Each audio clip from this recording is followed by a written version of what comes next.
আমার এটা বুঝতে বহু বছর সময় লেগে গেল। আর সেটা কি জানো? যেটা আমরা আসলে ভাবছি, যেটা আমরা বলছি, সেটাই কিন্তু ইউনিভার্স আমাদেরকে ফিরিয়ে দেয়। এই যে আমাদের জীবনে এত স্ট্রাগল রয়েছে, এত দুঃখ রয়েছে, এত চ্যালেঞ্জেস রয়েছে, আর এটা নিয়ে আমরা সবসময় ভাবছি যে কেন আমাদের জীবনে এত চ্যালেঞ্জেস, কেন এত স্ট্রাগল, কেন এত problems.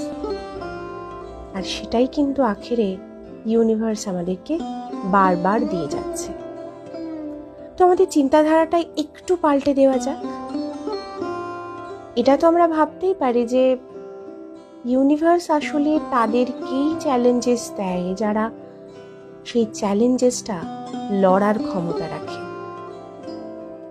Just switch your thoughts, তাহলে দেখবে তুমি দিন দিন আরো স্ট্রং হয়ে যাবে আর সমস্ত জিনিসের সাথে ডিল করতে শিখে যাবে।